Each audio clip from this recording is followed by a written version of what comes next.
제2장. 슬프다. 주께서 어찌 그리 진노하사 딸 시온을 구름으로 덮으셨는가. 이스라엘의 아름다움을 하늘에서 땅에 던지셨으며 그의 진노의 날에 그의 발판을 기억하지 아니하셨도다. 주께서 야곱의 모든 거처들을 삼키시고 긍휼히 여기지 아니하셨으며 노하사 딸 유다의 견고한 성체들을 허물어 땅에 엎으시고 나라와 그 지도자들을 욕되게 하셨도다. 맹렬한 진노로 이스라엘의 모든 뿔을 자르셨으며 원수 앞에서 그의 오른손을 뒤로 거두어 들이시고 맹렬한 불이 사방으로 불사름같이 야곱을 불사르셨도다.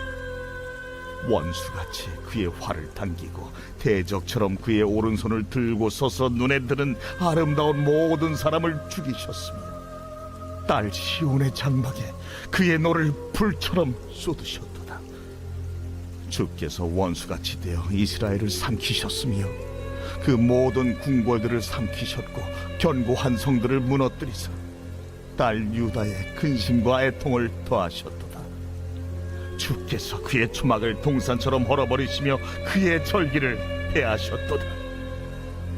여호와께서 시온에서 절기와 안식일을 잊어버리게 하시며 그가 진노하사 왕과 제사장을 멸시하셨도다.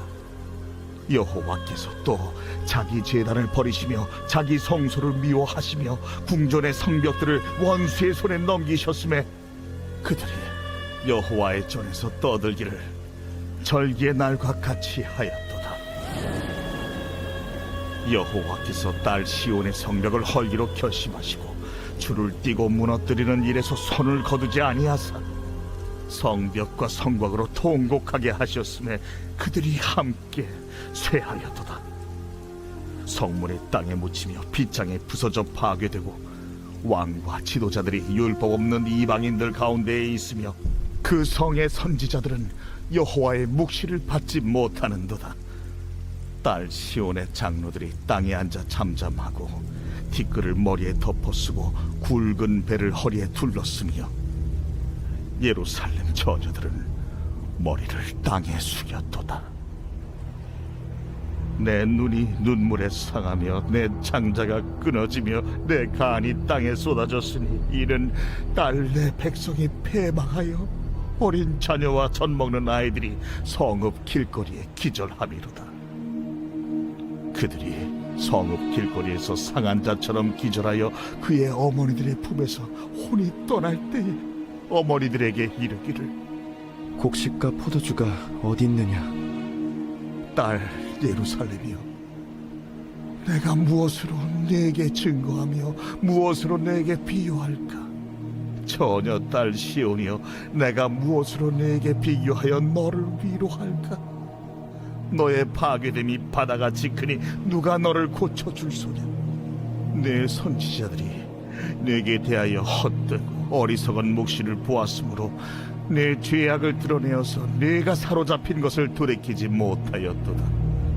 그들이 거짓 경고와 미혹하게 할 것만 보았도다. 모든 지나가는 자들이 다 너를 향하여 박수치며 딸 예루살렘을 향하여 비웃고 머리를 흔들며 말하기를 온전한 영광이라 모든 세상 사람들의 기쁨이라 일컫던 성이 이 성이냐? 네 모든 원수들은 너를 향하여 그들의 입을 벌리며 비웃고 이를 갈며 말하기를 우리가 그를 삼켰도다. 우리가 바라던 날이 과연 이 날이라. 우리가 얻기도 하고 보기도 하였다. 여호와께서 이미 정하신 일을 행하시고 옛날에 명령하신 말씀을 다 이루셨으며 긍휼히 여기지 아니하시고 무너뜨리사 원수가 너로 말미암아 즐거워하게 하며 내 대적자들의 뿔로 높이 들리게 하셨도다. 그들의 마음이 주를 향하여 부르짖기를 딸 시온의 성벽아, 너는 밤낮으로 눈물을 강처럼 흘릴지어다. 스스로 쉬지 말고 내 눈동자를 쉬게 하지 말지어다. 초저녁에 일어나 부르짖을지어다. 내 마음을 주의 얼굴 앞에 물 쏟듯 할지어다. 각 길 어귀에서 줄여 기질한 네 어린 자녀들의 생명을 위하여 주를 향하여 손을 들지어다. 여호와여, 보시옵소서. 주께서 누구에게 이같이 행하셨는지요? 여인들이 어찌 자기 열매, 곧 그들이 낳은 아이들을 먹으며 제사장들과 선지자들이 어찌 주의 성소에서 죽임을 당하오리이까? 늙은이와 젊은이가 다 길바닥에 엎드려졌사오며 내 처녀들과 내 청년들이 칼에 쓰러졌나이다. 주께서 주의 진노의 날에 죽이시되 긍휼히 여기지 아니하시고 도륙하셨나이다. 주께서 내 두려운 일들을 사방에서 부르시기를 절기 때 무리를 부름같이 하셨나이다. 여호와께서 진노하시는 날에는 피하거나 남은 자가 없나이다. 내가 낳아 기르는 아이들을 내 원수가 다 멸하였나이다.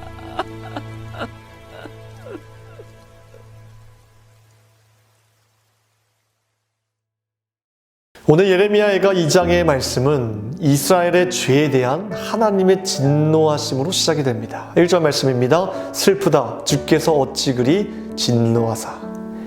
죄에 대한 진노하심이 어찌나 강하셨는지 6절 말씀에서 하나님은 그분의 성전과 제사와 절기와 제사장들을 멸하시기까지 했다는 것입니다. 6절 말씀입니다. 주께서 그의 초막을 동산처럼 헐어버리시며 그의 절기를 폐하셨도다. 여호와께서 시온에서 절기와 안식일을 잊어버리게 하시며 그가 진노하사 왕과 제사장을 멸시하셨도다. 이처럼 오늘 말씀을 통해 이스라엘의 죄에 대한 하나님의 진노하심을 보게 되는데, 사실 우리는 하나님에 대해 더 잘 알고 이해하기 위해서는 이 진노하심에 숨어있는 하나님의 근심과 하나님의 슬픔에 대한 이해가 필요합니다. 성경은 종종 이에 대한 개념으로 이러한 사실을 상기시킵니다. 그것은 바로 성령님께서는 우리의 행위로 인하여 여전히 그리고 종종 슬퍼하신다는 사실을 말입니다. 이사야 63장 10절 말씀에 그들이 반역하여 주의 성령을 근심하게 하였으므로 그가 돌이켜 그들의 대적이 되사 친히 그들을 치셨더니 주의 성령을 근심하게 하였다고 말합니다. 또 로마서 8장 26절 말씀입니다. 이와 같이 성령도 우리의 연약함을 도우시나니 우리는 마땅히 기도할 바를 알지 못하나 오직 성령이 말할 수 없는 탄식으로 우리를 위하여 친히 간구하시느니라. 우리 안에 계신 성령님께서는 말할 수 없는 탄식으로 우리를 위해 여전히 기도하고 계신다는 겁니다. 하나님은 부모가 자녀들을 징계할 때 비록 화를 내며 매를 대시지만 부모의 마음 가운데는 자기 살을 도려내는 아픔이 있고 슬픔이 있으며 이 아이가 정말 바른 길로 가기를 원하는 사랑의 마음이 바로 하나님의 마음이라는 것입니다. 예레미야는 이 하나님의 마음을 그 누구보다 알았기에 여전히 하나님을 신뢰할 수 있었고, 더 나아가 오늘 말씀을 통해 백성들에게 그 하나님께 기도하라고 권면할 수 있었습니다. 18절 말씀에 주를 향하여 부르짖으라 말합니다. 이어서 너는 밤낮으로 눈물을 강처럼 흘리며 스스로 쉬지 말고 내 눈동자를 열어 하나님을 바라보라 라고 말씀하였습니다. 인간은 하나님의 진노하심과 예면하심 앞에 정말이지 모든 것을 포기할 수 있습니다. 원망할 수 있습니다. 낙심할 수 있습니다. 그러나 하나님을 진심으로 믿는 자들에게는 그 자리에서도 전혀 다른 길을 갈 수 있습니다. 바로 하나님 앞에 눈물로 기도하는 것입니다. 하나님 앞에 눈물로 기도할 때 즉각적으로 내 상황이 변하고 내 상황이 바뀌기 때문에 기도하라고 하는 것이 아니라 기도할 때 비로소 하나님의 마음을 알 수 있기에 기도하라는 것입니다. 이것이 정말 중요한 이유는 하나님의 마음을 알 때에만 비로소 그 속에 숨어있는 날량한 진짜 사랑을 얻을 수 있고, 그 사랑은 우리의 슬픔과 고통을 이기기에 충분한 능력이 있기 때문입니다. 그래서 기도는 언제나 우리를 위한 것입니다. 그리고 기도는 언제나 소망의 광명을 찾게 합니다. 기도는 우리의 슬픔을 끝내 기쁨으로 바꿔줍니다. 기도는 그저 슬픔에 전적으로 맡겨진 것이 결코 아니라는 점을 예레미야가 분명하게 드러내고 있습니다. 비록 오늘 2장 후반부 말씀에서는 이 슬픔과 고통에 대한 구체적인 묘사, 구체적인 기도의 내용들이 있습니다. 2장 20절에서 22절 말씀입니다. 여호와여 보시옵소서. 주께서 누구에게 이같이 행하셨는지요? 여인들이 어찌 자기 열매 곧 그들이 낳은 아이들을 먹으오며 제사장들과 선지자들이 어찌 주의 성소에서 죽임을 당하오리까? 늙은이와 젊은이가 다 길바닥에 엎드려 싸우며 내 처녀들과 내 청년들이 길에 쓰러졌나이다. 주께서 주의 진노의 날에 죽이시되 긍휼히 여기지 아니하시고 도륙하셨나이다. 주께서 내 두려운 일들을 사방에서 부르시기를 절기 때 무리를 부름같이 하셨나이다. 여호와께서 진노하시는 날에는 피하거나 남은 자가 없나이다. 내가 낳아기르는 아이들을 내 원수가 다 멸하였나이다. 그런데 우리가 주목해야 할 것은, 기억해야 할 것은 이런 구체적인 슬픔과 고통의 묘사 후에는 더 분명한 하나님에 대한 새로운 이해가 나타나고 있다는 것입니다. 3장은 기도하는 자가 결국 얻게 될 하나님에 대해서 이렇게 언급하고 있습니다. 3장 21절, 23절 말씀입니다. 이것을 내가 내 마음에 담아두었더니 그것이 오히려 나의 소망이 되었사옴은 여호와의 인자와 긍휼이 무궁하심으로 우리가 진멸되지 아니함이니이다. 이것들이 아침마다 새로우니 주의 성실하심이 크시도소이다. 아침마다 새로우니 늘 새롭다. 이런 이유로 예레미야는 오늘 이 시대를 살아가고 있는 우리들에게도 이렇게 권면하고 있는 것입니다. 너는 밤낮으로 눈물을 강처럼 흐르며 스스로 쉬지 말고 내 눈동자를 열어 하나님을 바라보라. 기도가 우리가 바라보는 것을 완전히 바꿔놓는다는 것입니다. 심지어 하나님에 대해서도 말입니다.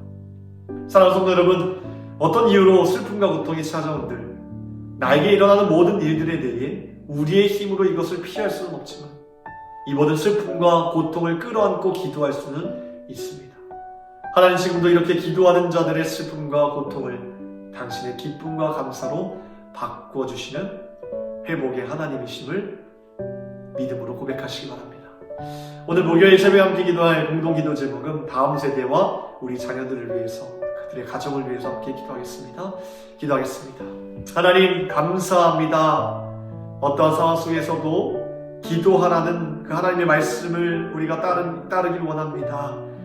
우리가 갖고 있는 모든 슬픔과 고통을 하나님의 능력으로 바꿔줄 수 있기에 오늘도 변함없이 하나님 당신께 기도하오니 주여 모든 상황과 환경을 변화시켜 주시고 특별히 이 기도를 통해 하나님의 마음을 알아갈 수 있도록 도와주시옵소서. 사랑하는 우리 자녀들 가정을 지켜주시고 그들의 믿음을 지켜주셔서 마음과 주님을 찬양하는 귀한 아이들, 주님께 구별되어서 쓰임받는 아이들로 사용하여 주시옵소서. 하나님 세우신 주의 사도 목사님 날마다 강건하게 붙들어 주시며 하나님 능력의 교회가 날마다 능력의 말씀을 선포하는 구원의 방주의 역할을 감당하는 교회로 성장하고 나아갈 수 있도록 도와주시옵소서. 모든 것 감사드리오며 예수 그리스도의 이름으로 기도합니다. 아멘.